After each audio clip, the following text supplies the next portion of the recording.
Mandang ada gong besar itu memang kerusuhan, kericuan. Sudah rusuh, ricuh. Rusuh, ricuh. Rusuh dalam arti gini, tata caranya yang kurang pas. Sudah rusuh, ricuh.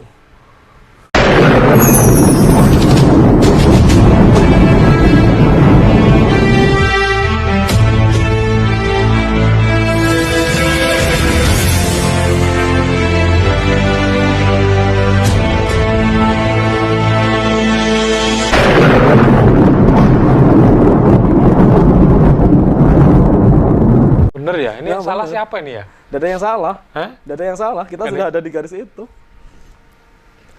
Bahwa yang namanya masa zaman ini selalu kita ada berputar, ngikutin. Dulu di tahun berapa itu ada namanya virus Spanyol.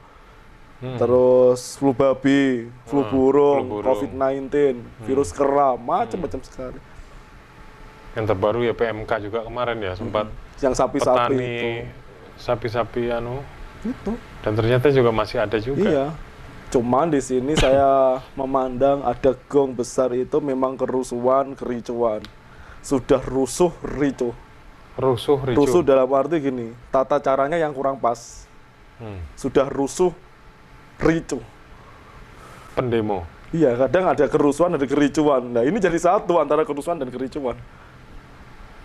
Ada yang membackup tokoh sentralnya. Jelas ada, tidak mungkin. Jelas ada. Tidak akan ada wayang tanpa dalang dan sebaliknya. Dalang tidak akan pernah main tanpa wayang. Kita sudah tahun tambah. Jangan pernah kita menambah catatan hitam. Cerita, histori hitam itu masih menjadi bayang-bayang buat kita semua. Terutama kejadian Trisakti, meninggalnya Marsinah, sampai Wijitukul, iya, Munir. terus Munir sampai detik ini pun tidak terungkap. Kenapa? Apa? Kalau ada 5W1A di sini saya menambah 6W1H. Mengapa itu semua bisa terjadi? Sebabnya apa? Bagaimana penyelesaiannya? Apa yang dilakukan? Nah, kadang orang cuma apa? Udah itu aja, stop di situ. Berarti memang kita dituntut jangan terlalu vokal ya? Iya, historinya sudah kelam, jangan ditambah kelam. Terus ada lagi kasus, ini kasus sebenarnya banyak toh, cuma ini yang besar-besar aja. Tentang meninggalnya Aksena yang tenggelam di Danau UI. Sampai detik ini pun juga tidak terungkap. Motifnya apa? Motifnya apa? Yang paling di sini disayangkan adalah pejuang buruh Marsinah. Demo untuk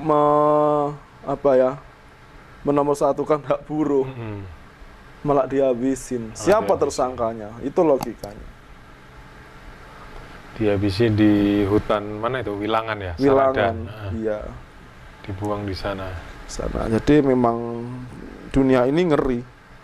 Kalau di dunia ada kisah Mahabharata, di negara kita ada kisah yang paling ngeri. Kisah apa itu? Histori PKI. Histori PKI. Lah ini kita bulan-bulan September ya. Jadi seperti itu bahasannya seperti itu. Iya, sudah jangan ada histori lain. Berarti kalau kita mungkin tentang histori PKI ya, sering banyak apa ya istilahnya cerita-cerita di masyarakat, mungkin kisah-kisah misteri yang melihat orang tanpa kepala jalan-jalan. Iya. Itu memang benar ya? Mereka dulu dihasut. Mereka dihasut. Dihasut mulai dari anak-anak, ibu-ibu, semuanya dihasut. Petani ya itu ya. Petani. Nah, di situ ada histori, ada cerita. Masuk ke PKI, ayo ikut ke sana, ikut kemari. Nanti setiap orang akan dijanjikan tanah sebanyak 1 are. Nah, itu tanahnya siapa yang dijanjikan? Dalangnya apakah ada? Ada. Apakah terungkap? Tidak semua. Nggak semua ya. Tokoh ada di buku, di dalam cerita itu. Tokoh Aidit. Ada lagi yang di Kediri. Ada salah satu, saya pernah interaksi sama orang yang dibantai dalam kejadian tersebut. Ya, dia salah satu, kita tidak bisa nyebutin nama, saya sempat melukis itu, dia dibunuh. Dia pun juga kebingungan. Dibunuh karena apa itu? Karena dia nggak nurut atau gimana? Bukan karena nurut, semua itu dihasutin. Hasuti semua? Dihasutin. Yang dari tempat daerah lain tiba-tiba dibawa ke Kediri. Ya. Dibawa ke Kediri malam itu. Terus sampai terjadi yang namanya peristiwa Kanigoro. Ya. Sekarang bayangkan, satu kecamatan itu hanya ada senjata satu. Semua dihasut. Ada gladinya? Ada. Gladi bersih, bayangkan. Itu ada. Gladi bersih. Penyusup itu ada.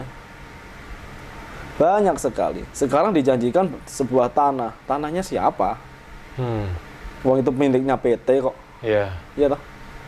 Maka dari itu saya berpesan, jangan sampai sejarah hitam ini muncul lagi.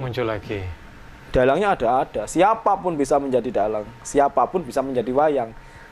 Tapi hanya orang tertentu yang paham cerita, alurnya, apakah ini alur maju ataukah mundur. Apakah kita ditokohkan sebagai tokoh utama atau pendukung, pembantu, apakah kita harus tablo. Tablo itu seperti rakyat pada saat ini, di dalam teater ada yang namanya tablo. Dia ditampilkan di sebuah panggung, nggak boleh ngomong, nggak boleh gerak, udah kamu diam saja. Itu kan panggung teater. Nah, di panggung dunia itu juga ada figuran tokoh gitu, tablo itu juga ada. Di mana tokoh tablo sekarang ini adalah kita sendiri. Ketika suara kita dibutuhkan, kita dicari nih sampai oh iya ayo tak kasih uang segini buat suaramu. Tapi kenapa ketika kita bersuara kita dibungkam?